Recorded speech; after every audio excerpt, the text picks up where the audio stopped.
கர்த்தருடைய பரிசுத்த நாமத்துக்கு மகிமை உண்டாவதாக. இந்த நாளில் உங்களுக்கான வேத வார்த்தைக்கு நேராய் அன்போடு கூட அழைக்கிறோம். இந்த நாளின் தியானத்துக்கென்று எரேமியாவின் புத்தகம் 31 அதிகாரம் 31வது வசனத்தை வாசிக்க கேட்போம். இதோ நாட்கள் வரும் என்று கர்த்தர் சொல்கிறார். அப்பொழுது இஸ்ரவேல் குடும்பத்தோடும் யூதா குடும்பத்தோடும் புது உடன்படிக்கை பண்ணுவேன். பிரியமானவர்களே, இந்த நாட்களிலே கிறிஸ்து இயேசுனுடைய பிறப்பின் புண்ணியத்தை உலகமெங்கிலும் சபை எங்கிலும் கொண்டாடி கொண்டு வரப்படுகிற இந்த காலத்திலே அவருடைய பிறப்பினுடைய புண்ணியம் நமக்கு என்ன என்றால், இந்த வேத வசனத்தின்படி இயேசு கிறிஸ்து நமக்காக இந்த பூமியிலே 2000 ஆண்டுகளுக்கு முன்பதாக அவர் பிறந்தது நிமித்தமாக புது உடன்படிக்கையை, ஒரு நித்திய உடன்படிக்கையை, ஒரு சமாதானத்தின் உடன்படிக்கையை பிதாவாகிய தேவன் கிறிஸ்து இயேசுவுக்குள்ளாக நம்மோடு கூட ஏற்படுத்தியிருக்கிறார். அவருடைய பிறப்பு, பிரியமானவர்களே, நம்மோடு கூட ஒரு புது உடன்படிக்கை.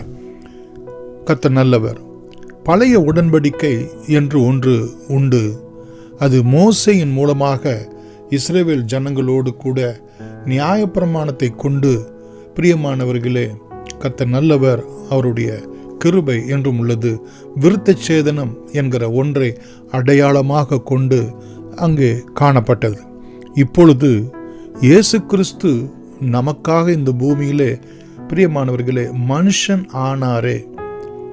அடுத்து நமக்காக சிலுவையிலே தம்முடைய இரத்தத்தை நமக்கு சிந்தினாரே. அதன் மூலமாய் நமக்கு ஒரு புது உடன்படிக்கை ஏற்படுத்தப்பட்டிருக்கிறது. பொதுவாக உடன்படிக்கையிலே இரத்தம் சிந்துகிறது நிமித்தமாய் அந்த உடன்படிக்கையை உறுதிப்படுத்துகிறது உண்டு. பழைய உடன்படிக்கை ஆடு, மாடு, பறவை இவைகளுடைய இரத்தத்தினால் உடன்படிக்கை செய்யப்பட்டது. இந்த பழைய உடன்படிக்கையினுடைய நோக்கம் மனுக்குலம் ரட்சிக்கப்பட வேண்டும், நித்திய ஜீவனை அடைய வேண்டும். ஆனால் நியாயப்பிரமாணத்தினாலே ஒருவனும் நீதிமானாகவோ, பிரியமானவர்கள், நித்திய ஜீவனை அடையவோ கூடாதபடிக்கு அவர்களை பாவத்துக்கு கீழாக அடக்கி போட்டது என்று கலாத்தியரிலே நாம் பார்க்கிறோம். இப்பொழுது ஆண்டவர் அந்த பழைய உடன்படிக்கை செய்ய முடியாத ஒன்றை தேவனுடைய அநாதி திட்டம் தீர்மானத்தின்படி இயேசு கிறிஸ்துவை கொண்டு இந்த புது உடன்படிக்கையை நம்மிடத்திலே அவர் நிறைவேற்றுகிறவராக இருக்கிறார். கர்த்தர் நல்லவர். இந்த உடன்படிக்கையின்படி பார்ப்போம் என்று சொன்னால் 32வது வசனத்திலே அந்த பழைய உடன்படிக்கை எகிப்து தேசத்திலிருந்து அழைத்து கொண்டு வரும்போது சீனாய் மலையிலே ஏற்படுத்தப்பட்ட உடன்படிக்கை. அந்த உடன்படிக்கையை அவர்கள் மீறி அவமாக்கி போட்டார்கள் என்று 32வது வசனத்திலே பார்க்கிறோம். இந்த புதிய உடன்படிக்கை, பிரியமானவர்களே, அவர்களுடைய இருதயத்திலே, அவருடைய உள்ளத்திலே அவருடைய கட்டளைகளை, அவர்களுடைய நியாயப்பிரமாணத்தை அவர் எழுதுகிறவராயிருக்கிறார். அவர்கள் உள்ளத்திலே வைத்து எதனை? நியாயப்பிரமாணத்தை. அதை அவர்கள் இருதயத்திலே எழுதி, நான் அவர்கள் தேவனாயிருப்பேன், அவர்கள் என் ஜனமாயிருப்பார்கள்.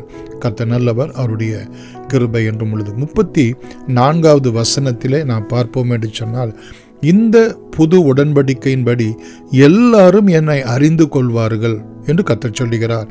நான் அவர்கள் அக்கிரமத்தை மன்னித்து அவர்கள் பாவங்களை இனி நினையாது இருப்பேன் என்றும் இந்த புது உடன்படிக்கையின்படி சொல்லுகிறவராக நாம் பார்க்கிறோம். மாத்திரமல்ல, கர்த்தர் நல்லவர், அவருடைய கிருபை என்றும் உள்ளது. எசேக்கியேலின் புத்தகம் 36 அதிகாரம் 26 மற்றும் 27 இந்த வசனங்களிலே நாம் பார்க்கிறோம்.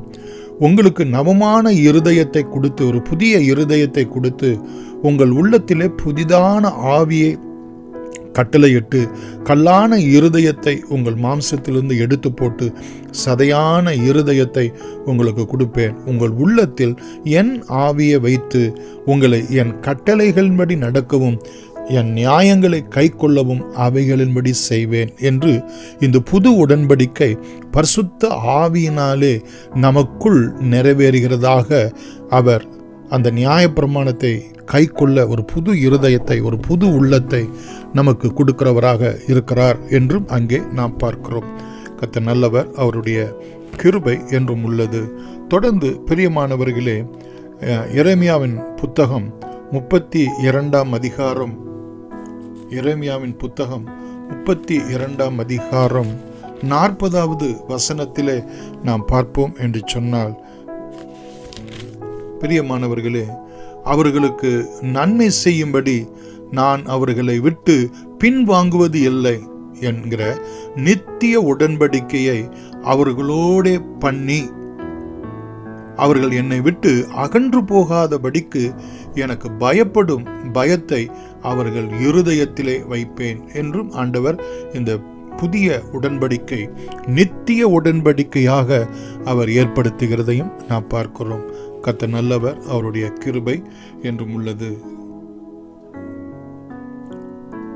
எசேக்கியேல் 37ஆம் அதிகாரம் 26வது வசனத்தில் கூட நாம் பார்க்கிறோம், நான் அவர்களோடு சமாதான உடன்படிக்கை செய்வேன், அது அவர்களுக்கு நித்திய உடன்படிக்கையாய் இருக்கும்.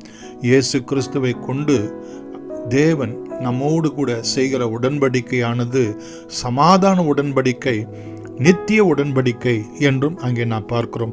நான் அவர்களை நிலைப்படுத்தி அவர்களை வர்த்திக்க பண்ணுவேன், அவர்கள் நடுவிலே என் பரிசுத்த ஸ்தலத்தை என்றென்றைக்கும் ஸ்தாபிப்பேன் என்று அங்கே ஆண்டவர் வாக்கு கொடுக்கிறதை நாம் பார்க்கிறோம். இந்த காரியத்தை நமக்கு நிறைவேற்றுகிறவர் 24வது வசனத்திலே, என் தாசனாகிய தாவீது என்பவர் அவர்கள் மேல் ராஜாவாக இருப்பார், அவர்கள் எல்லாருக்கும் ஒரே மேய்ப்பர் இருப்பார், அப்பொழுது அவர்கள் என் நியாயங்களின்படி நடந்து என் கட்டளைகளை கை கொண்டு அவைகளின்படி செய்வார்கள் என்று அங்கே நாம் பார்க்கிறோம்.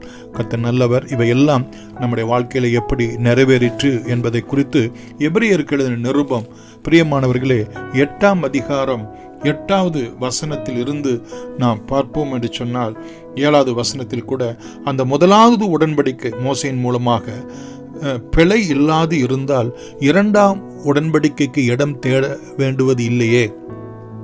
அவர்களை குற்றப்படுத்தி அவர்களை நோக்கி, இதோ கர்த்தர் சொல்லுகிறது என்னவெனில், இஸ்ரவேல் குடும்பத்தோடும் யூதா குடும்பத்தோடும் நான் புது உடன்படிக்கையை ஏற்படுத்தும் காலம் வருகிறது. அதுதான் எரேமியா 31:31 பார்க்கிறோம். அந்த காலம் இயேசு கிறிஸ்துனுடைய பிறப்பின் புண்ணியமான காலமாக இருக்கிறது. அவர்களுடைய பிதாக்களை எகிப்து தேசத்திலிருந்து கொண்டு வரும்படி நான் அவர்களுடைய கையை பிடித்த நாளிலே அவர்களோடு கூட பண்ணின உடன்படிக்கையை போல அது இருப்பது இல்லை. அந்த உடன்படிக்கையிலே அவர்கள் நிலை நிற்கவில்லையே, நானும் அவர்களை புறக்கணித்தேன். இங்கே அந்த நாட்களுக்கு பின்பு நான் இஸ்ரவேல் குடும்பத்தோடும் பண்ண உடன்படிக்கையாவது என்னுடைய பிரமாணங்களை அவர்களுடைய மனதிலே வைத்து அவர்களுடைய இருதயங்களிலே அவைகளை எழுதுவேன். நான் அவர்களுக்கு தேவனாய் இருப்பேன், அவர்கள் எனக்கு ஜனமாய் இருப்பார்கள் என்று அங்கே நாம் பார்க்கிறோம். கர்த்தர் நல்லவர். இன்னும் எபிரேயர், பிரியமானவர்களே, 10ஆம் அதிகாரம்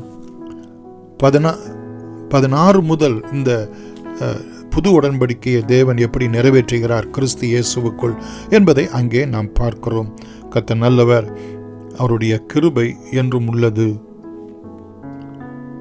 அவர்களுடைய பாவங்களை 17வது வசனத்திலே 16 முதல் கூட நாம் பார்ப்போம் என்று சொன்னால், பிரியமானவர்களே, அவருடைய பாவங்களையும் அவருடைய அக்கிரமங்களையும் நான் இனி நினைப்பது இல்லை.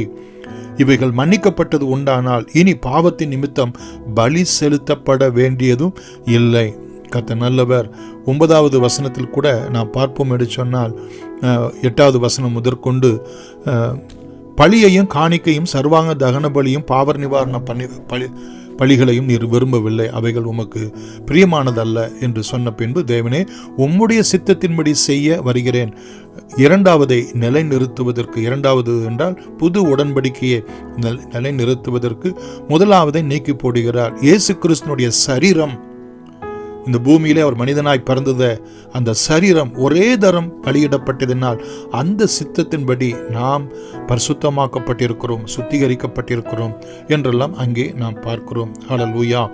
தொடர்ந்து பிரியமானவர்களே, ஆகையால் சகோதரரே, நாம் பரிசுத்த ஸ்தலத்தில் பிரவேசிப்பதற்கு இயேசுவானவர் தமது மாம்சமாகிய திரையின் வழியாய் புதிதும் ஜீவனுமான மார்க்கம், அது அந்த புதிய உடன்படிக்கையை நமக்கு உண்டு பண்ணினபடியினால் அந்த மார்க்கத்தின் வழியாய் பிரவேசிப்பதற்கு அவருடைய இரத்தத்தினாலே, அவருடைய இரத்தத்தினாலே, அவருடைய மாம்சத்திலிருந்து அவர் சிந்தின அந்த இரத்தத்தினாலே நமக்கு தைரியம் உண்டாயிருக்கிறது என்று அங்கே நாம் பார்க்கிறோம். கர்த்தருடைய பரிசுத்த நாமத்துக்கு மகிமை உண்டாவதாக. இன்னும் ஏசாயா 55:3 இந்த அதிகாரத்திலும் எரேமியா 32:40 நான் அவர்களோடு கூட நித்திய உடன்படிக்கையை ஏற்படுத்துவேன் என்று எசேக்கியேல் 37:26 இந்த 3 வசனங்களிலும் அவர் சொல்லுகிறதை பார்க்கிறோம். இதை எபிரேயர் 8ஆம் அதிகாரம் 8 முதல் 12 மற்றும் எபிரேயர் 10ஆம் அதிகாரத்திலும் அவர் அதை நிறைவேற்றி இருக்கிறதை நாம் பார்க்கிறோம். இன்னும் எபிரேயர் 8ஆம் அதிகாரம் 6வது வசனத்திலே நாம் பார்க்கிறோம், இந்த புது உடன்படிக்கைக்கு இயேசு கிறிஸ்துவே மத்தியஸ்தராக, இவரோ விசேஷித்த வாக்குத்தத்தங்களின் பேரில் ஸ்தாபிக்கப்பட்ட விசேஷித்த உடன்படிக்கை. இந்த புது உடன்படிக்கை சமாதானத்தின் உடன்படிக்கை, நித்திய உடன்படிக்கை, பிரியம் விசேஷித்த உடன்படிக்கை என்று சொல்லப்படுகிறது. எப்படி மத்தியஸ்தராக இருக்கிறாரோ அப்படியே முக்கியமான ஆசாரிய ஊழியத்தையும் பெற்றிருக்கிறார் இவர். இந்த ஊழியத்துக்கு, இந்த புது உடன்படிக்கைக்கு கிறிஸ்து இயேசு அவர் மத்தியஸ்தராகவும் இருக்கிறார் என்று அங்கே நாம் பார்க்கிறோம். கர்த்தர் நல்லவர், அவருடைய கிருபை என்றும் உள்ளது. நாம் செபிக்கலாம்.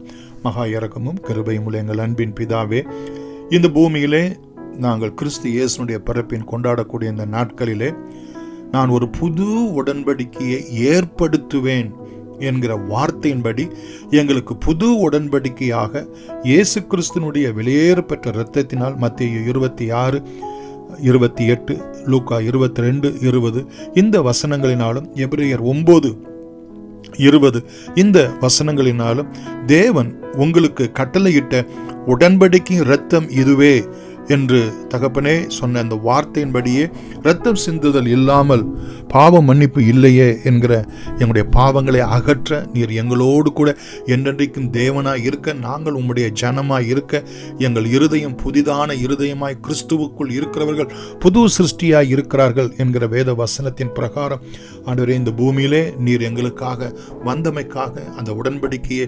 ஏற்படுத்தினமைக்காக, சிலுவையிலே நிறைவேற்றினதுக்காக ஆண்டவரே உம்முடைய இரத்தத்தையே எங்களுக்கு சிந்தின தயவுக்காய் நன்றியோடு கூட துதிக்கிறோம்.